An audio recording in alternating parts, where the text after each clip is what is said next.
कमाल हो गया। और रोज रोज हिंदू हिंदू की बात करते हैं। मैं पूछता हूं कि असली हिंदू कौन है, ये बताइए मुझे। हिंदू की परिभाषा क्या है, किसे कहते हैं हिंदू, चलिए आपको समझा देते हैं ताकि डिबेट में आपको आसानी होगी।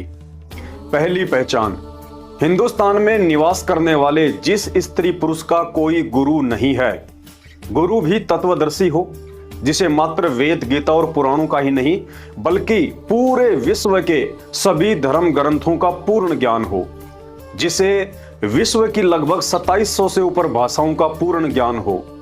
और ऐसा तत्वदर्शी गुरु एक समय में धरती पर एक ही होता है। यदि आपने ऐसे संत को अपना गुरु धारण नहीं कर रखा है तो आप हिंदू नहीं हैं बल्कि काफिर हैं, काफिर। दूसरी पहचान, यदि आपकी भक्ति साधना वेदों और गीता जी के अनुसार नहीं है तो आप हिंदू नहीं बल्कि काफिर हैं, काफिर। क्योंकि चारों वेद और गीता जी में कहीं भी राम राम, हरे राम, जय सिया राम, हरे कृष्णा हरे राम, ओम नमो भागवते वासुदेवाय नमः, ओम नमः शिवाय, राधे राधे, जय श्री कृष्णा आदि इस तरह के कोई भी मंत्र जपने का ना ही तो भगवान का आदेश है और ना ही इन मंत्रों का कहीं कोई उल्लेख है। इसलिए उस तत्वदर्शी संत के बताए मंत्रों के अलावा यदि कोई भी व्यक्ति इन मनमुखी मंत्रों का जाप करता है तो वह हिंदू नहीं बल्कि काफिर है, काफिर। तीसरी पहचान, यदि आप कोई भी नशा करते हैं, बेचते हैं, बनाते हैं या पीने पिलाने में किसी का सहयोग करते हैं, जैसे बीड़ी, सिगरेट, गुटखा, जर्दा, तंबाकू, हुक्का, बियर, शराब, अफीम, सुल्फा, गांजा या हुलास सूंघना आदि, तो आप हिंदू नहीं बल्कि काफिर हैं, काफिर। क्योंकि पौराणिक कथाओं के अनुसार तंबाकू के पौधे की उत्पत्ति गाय के खून से हुई है। अब एक तरफ तो आप गाय को अपनी माता कहते हैं और दूसरी तरफ उसी माँ का खून पी रहे हैं, तो आप काहे के सनातनी, काफिर हैं, काफिर। चौथी पहचान, यदि आप किसी भी पशु पक्षी या जीव जंतु का मांस खाते हैं या मारते हैं तो आप हिंदू नहीं हैं बल्कि काफिर हैं, काफिर। क्योंकि सनातन धर्म में किसी भी जीव की हत्या पूर्णतया निषेध है। पांचवी पहचान, यदि आप गीता जी के अध्याय 7 श्लोक 12 से 15 के अनुसार यदि ब्रह्मा, विष्णु, महेश और देवी देवताओं की भक्ति करते हैं तो आप हिंदू नहीं हैं बल्कि काफिर हैं, काफिर।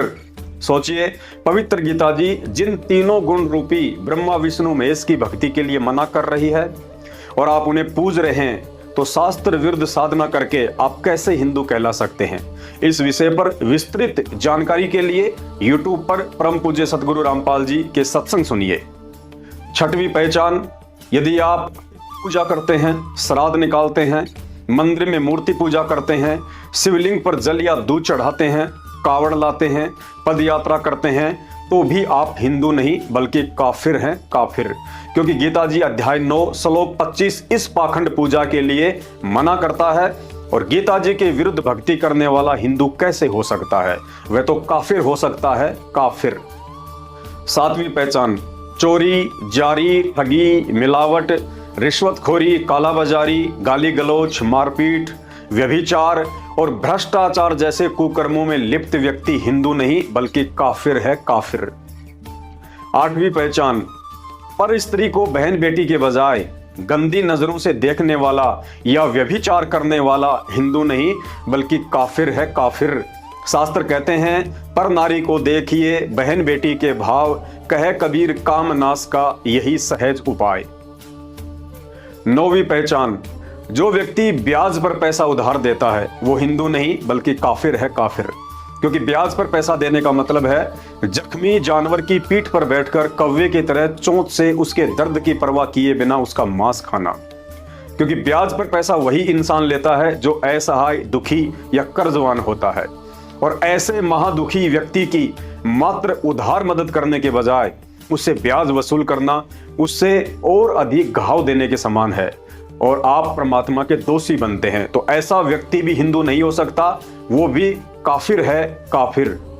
अपने फालतू के व्यस्त समय से कुछ समय निकालकर YouTube पर संत रामपाल जी महाराज जी के सत्संग सुनना शुरू करें, क्योंकि सोशल मीडिया पर इस तरह के सच्चाई से युक्त वीडियो बनाने का मेरा मकसद पैसा या प्रसिद्धि पाना बिल्कुल भी नहीं है, बल्कि आप धर्म के नाम पर भटके हुए भाई बहनों का ध्यान अपनी आत्मा के असली पिता सतगुरु रामपाल जी भगवान के सत्संगों की तरफ आकर्षित करना है। जय जगत गुरु, जय भारत। बंदी छोड़ सतगुरु रामपाल जी भगवान की जय हो।